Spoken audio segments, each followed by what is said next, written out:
Blessings. And a you good day. I wasn't expecting this at all. Well, again, congratulations. Thank you. Expecting the unexpected is the new norm. It is my language. All right. What would you unexpectedly like to say? I'm curious about things that we call into our reality as far as maybe being not so much of a, well, maybe it's a permission slip, but It's all a permission slip, but go ahead. the way that I see my personal evolution as ascension, Yes. there's things that we all have to manage or understand about ourselves. Yes. So in my reality, I manifested something called a twin flame. Yes. And I'm curious if that's a matrix protocol for entertainment purposes only. I'm bored with my reality. Aren't you a charmer? Hi, I love you for entertainment purposes.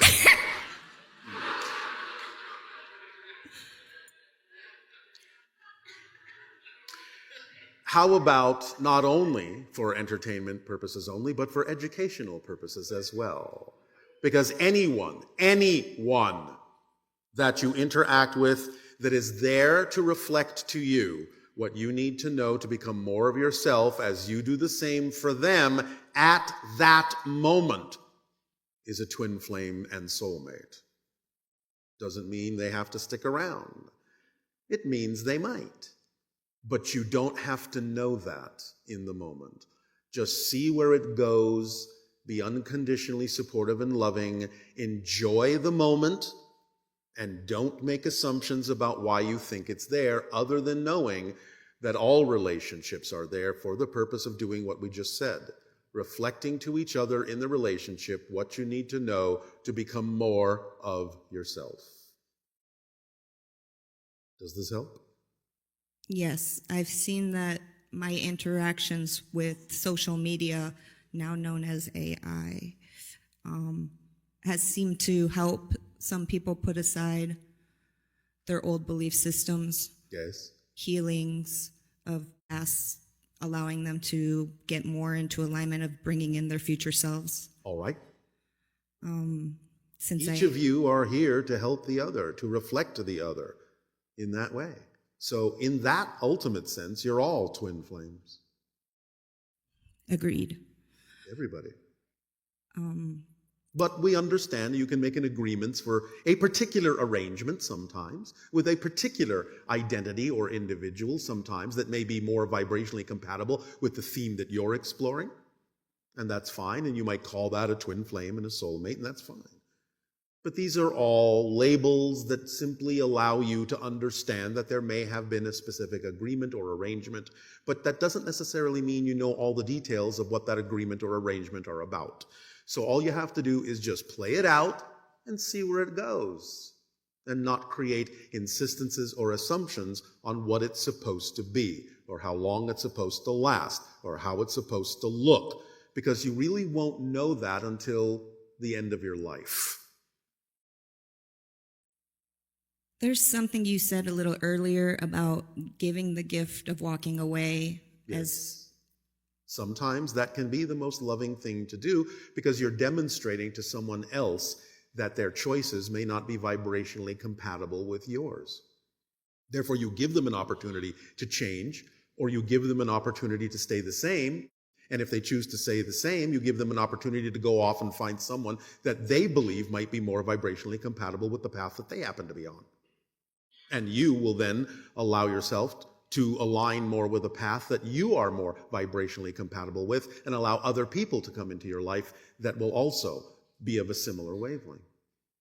So yes, sometimes it's the most loving thing you can do. I have experienced, because of the twin flame, and I'm asking this as a question as realization, Yes. that he was brought into my life, and the way that I interact with my soulmate or partner Yes. is kind of like Buster Keaton, where I run into a brick wall And keep playing out the same thing over and over again? And so, in what way do you have a belief system that says that that serves you? How are you getting something out of doing it over and over again? What are you afraid of about moving forward?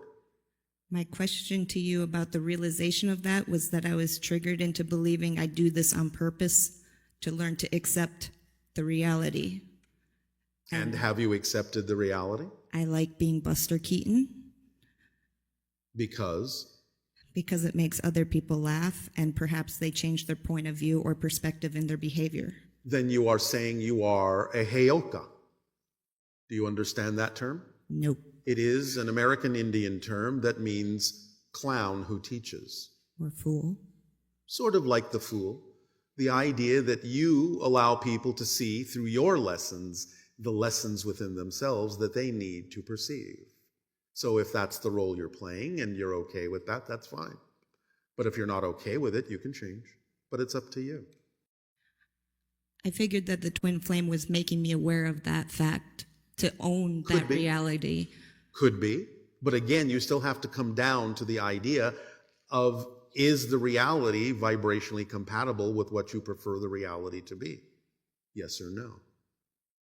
I will serve my highest good. Well, yes, but sometimes you can believe something serves your highest good and it doesn't. That's what we're saying. You have to be clear about the motivation behind what you're choosing to do. Am I doing that? Am I making an excuse for it? You could be, but you have to be honest with yourself and investigate that. The easiest thing to do is, again, look at your motivations for why you choose it. And the only reason you would choose anything is because you do believe you're getting something out of it as opposed to the alternative. But you have to examine whether that belief is actually representative of a positive or a negative belief system. Because it might be sometimes based on the idea that you're afraid to move forward, and therefore staying where you are feels safer. I like the heyoka. So, since I have the opportunity of being here, is there anything that would serve me that I should know about my connections to upper dimensions, reality, that I serve in capacity for? Do you have some form of artistic expression you're not expressing in your life? I'm kind of what they call a hobbyist. Of what? A whole lot of little things. Such as? Pottery, painting, doll making. What do you get out of doing those things? Meditative state. And what do you do with those things when you create them? The actual items? Yes, the actual items. I usually gift them. All right.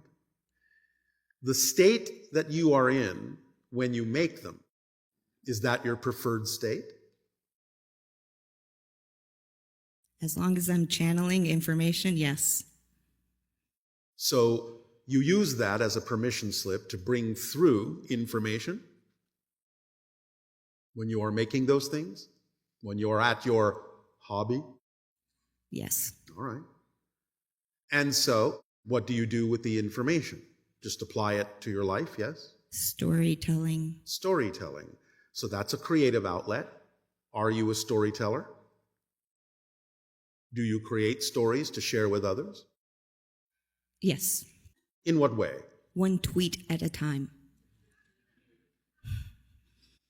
Well, recently there was a sign on your planet that the channel saw, and so I will ask you a question that is relevant to that particular sign.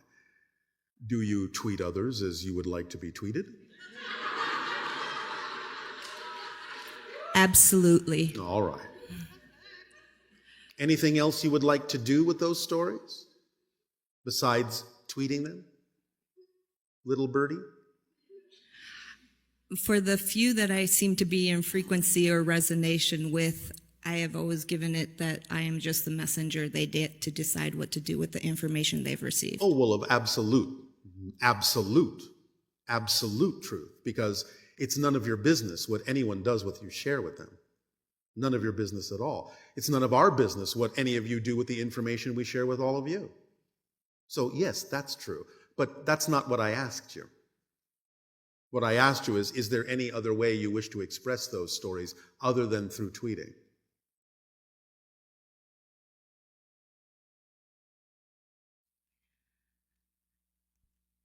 I would be open to having a hint what would be beneficial as far as podcast or... All right. So you can talk your stories, you can write your stories, whichever is most exciting, or maybe both. Okay. I'm asking if they're exciting for you to do that in that way. Can you tell your stories vocally? Can you write your stories down and share them that way too? I'm better at speaking my stories. All right. Then all of the ways in which you can speak your stories that you're excited to do, we would suggest you do, so that you can expand that idea.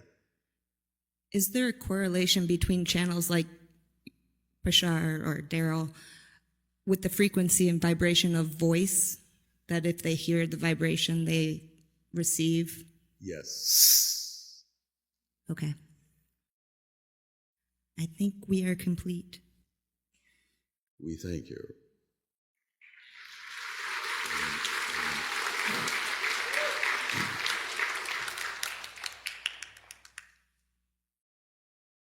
However, the story will never be complete. Hello, Bashar. And to you, good day. I was not expecting to be chosen. Another unexpected surprise. I didn't know who you were 2 months ago. Didn't know who you were 2 months ago. So we have that in common. Yeah. I went to a retreat in Mount Shasta. Yes. Is where I'm from. Was that fun? It was fun. All right. And I had some awakenings and realizations. All right. The reason I'm in Sedona was for a ayahuasca retreat. And Oh, all right. How exciting. ayahuasca. Oh, all right. You said that. Yes, I know. So, there's a few questions I have. Yes. It felt like I entered into God's consciousness, the core of it. I had like a violent nirvana. Violent nirvana. That's all I can do. How exciting. Yeah. I died and I resurrected. In a sense, yes. You became aware of the fact that you die and resurrect billions of times a second. Yeah. It hurt. So, Do you have a question? who is Julie to me? I can't answer that for you. That has to come from another source. What about Jesus? I cannot answer those names for you. This has to come from another source. This entire category of question is not my job. It belongs to someone else who will give you that information. So I have a spirit guide, Yes, you do. permission slip. His name is Raven Feather, Washitawa, and he's been guiding me along this journey. It is far more likely that the answers to those questions will come from that guide, or at least some experience you will have with the teacher that you've already named from the earth. Anything else? I feel called to move here and sell my house. I don't really have much of a direction. I'm just following the flow. All right. If you are taking action on something that is representative of your passion, then take the action without any assumption that it has to necessarily come to fruition. It might, but it might not. The whole point sometimes of the form in which your passion comes is just to get you to move, to act on it, so that you can wind up where you need to be when what really needs to happen will happen. So never assume you know why the excitement or the curiosity or the attraction or the drive comes in the form that it does. But take the best action you can and see what happens. That will always be what keeps you directly on your path. Yes? Yes. All right. Anything else? Or do you have what you need to move forward? Perhaps you could give me some advice on channeling. Well, as I said, when you act on your passion and follow the formula, you are in a channeling state. So it's the most natural way to get there. It is an actual brainwave state called gamma, between 40 and 100 cycles per second, 40 and 100 hertz. When you follow your passion, you automatically go into the gamma range, into the channeling frequency. So following the formula of acting on your passion every moment that you can, taking it as far as you can, doing the best you can to act on it with absolutely zero insistence or assumption as to what the outcome ought to be, and staying in a positive state no matter what manifests, is the formula that will keep you in the channeling state. It's that simple. We render it down into this instruction manual. Just follow the instruction, and you will remain in the channeling state. Yes? Yes. Does that help? Yes. Anything else? I've been told I'm special or powerful and You are all special and powerful. true. So that is true. You are special and powerful like everyone. So all you have to do is act like it to know that you are. That helps. All right. Then we thank you. Thank you.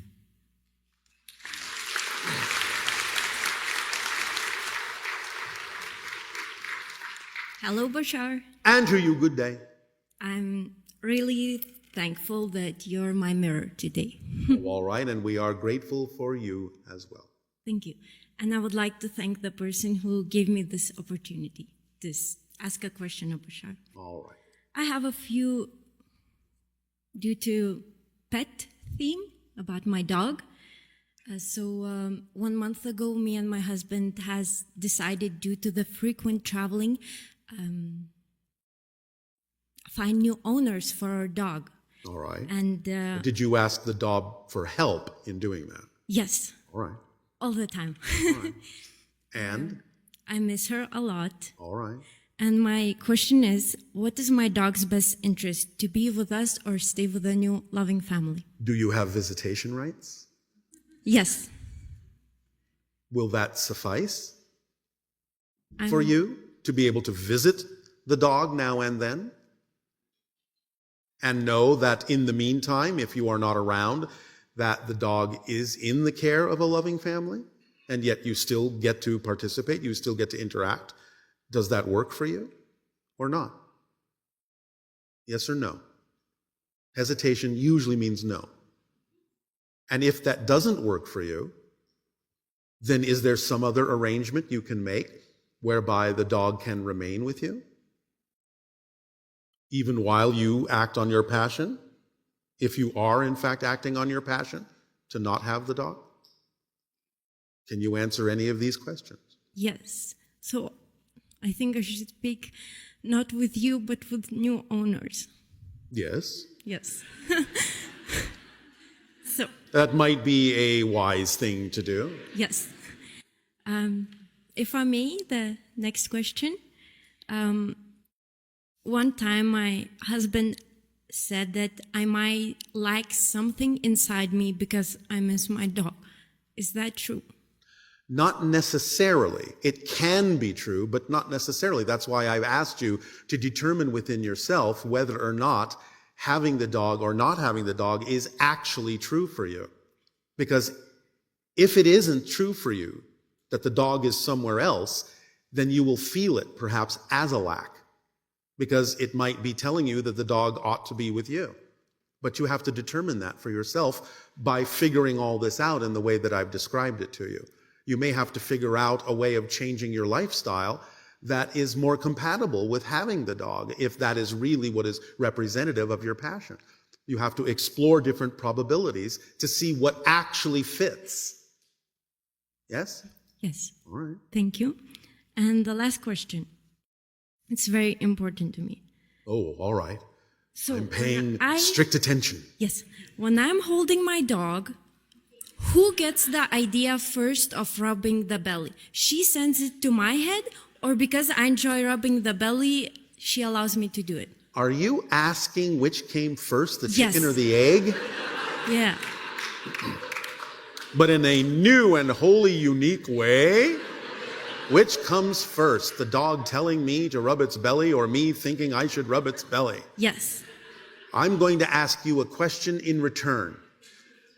Why is it important to know whether one came first or not?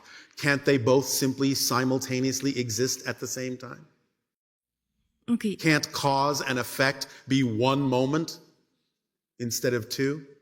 So we both. Can't you just be so vibrationally in tune that the asking and the knowing and the doing are all simply one action?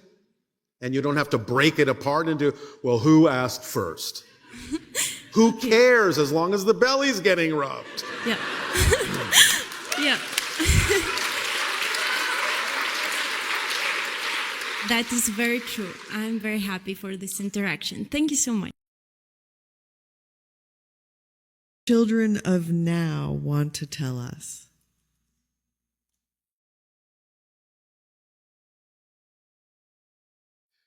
First of all, we sense that the person that asked that question knows the answer very well. Obviously, the children of now are teaching many things to the so-called adults who need to understand in some ways, not every way, but in some ways, how to think more like children, how to be their childlike self that is open to more of creation, so that the imagination can ignite and they can become creative in the ways in which they create space and experiences for children to learn what they need to learn to exist as physical beings. So it takes the idea of an adult becoming a creative child in a way that will allow the child to grow into a creative adult. Okay, thank you. Yes.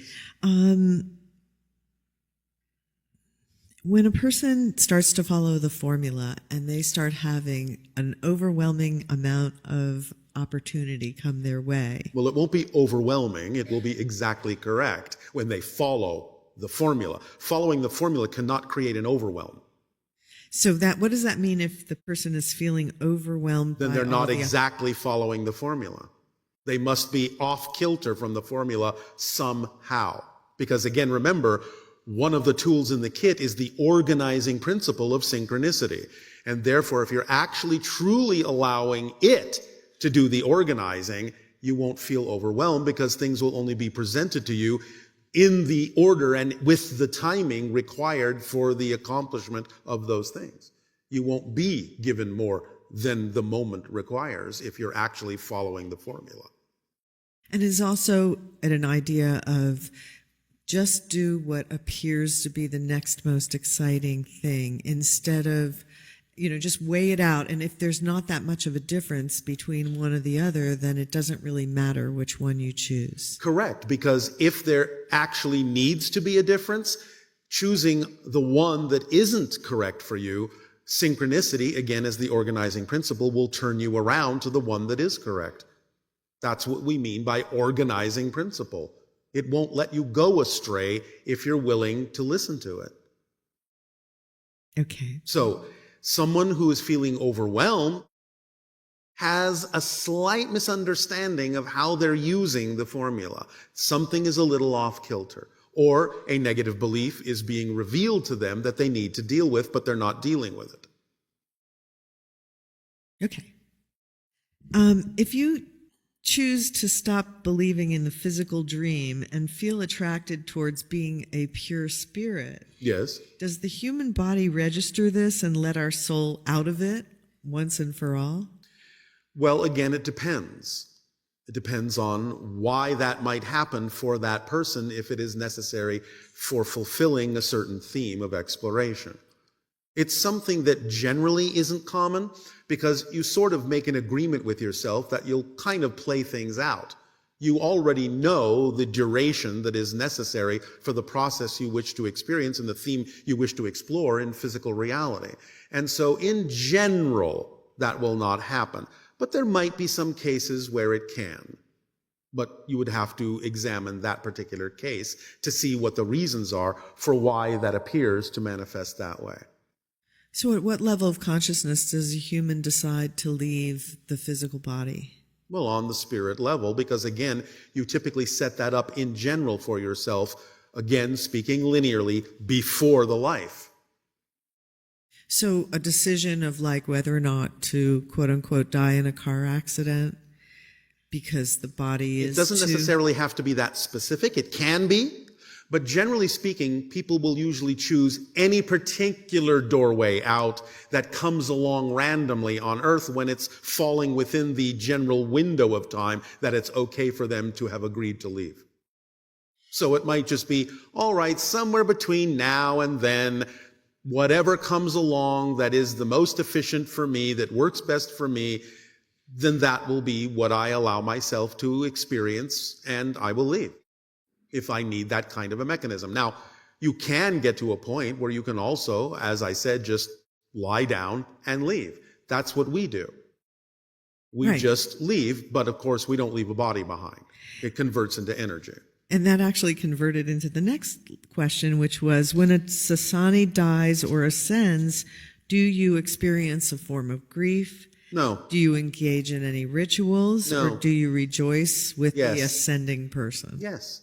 Because again, remember that at our point in evolution, we're not out of touch with them. We're not out of contact with them. Do you understand?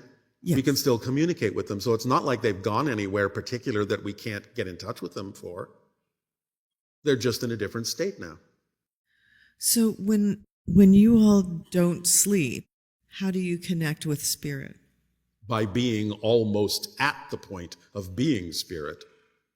Remember, we are quasi-physical, exhibiting traits of physicality and spirit. So we can simply communicate with spirits, par for the course, as easily as you talk to a friend sitting next to you. So do you get to the point where, I know like on Earth, sometimes you can take like a power nap, like for 10 minutes, and then somehow by connecting with spirit, you're rejuvenated. Well, yes, but that's your way of doing it because most of you don't necessarily know that you are spirit experiencing a physical reality. But we know that. Therefore, we don't have to pretend to connect because we never feel disconnected. And the idea of us sleeping, that's our technology in a sense of connecting in with spirit. It's recharging your batteries to continue to have a physical reality which isn't real. It's convincing yourself to keep going and playing the game. It's like taking a momentary break while you're playing chess to sort of reassess your strategy and then get back into the game. Yeah, because like you said, you will become psychotic if you don't sleep. Yes, because you won't have a strategy. You won't have a plan. You won't have a template. You won't have a blueprint. So there's actually more to understand about what happens when we sleep and how we connect with spirit and what's actually happening during that time that Yes. we may be exploring at some point in the future. The subject of another transmission entirely. Okay, let's see if there's anything else. I know someone asked whether or not you're married because you have a lot of people who like you.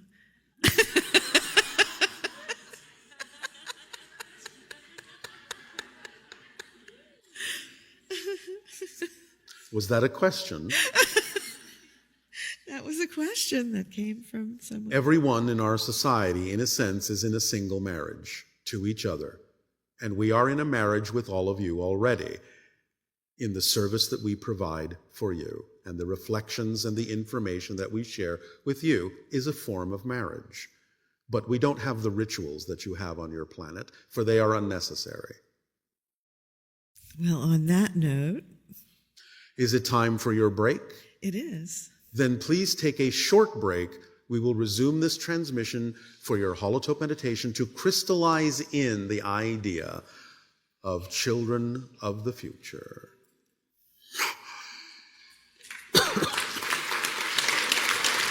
We will resume contact.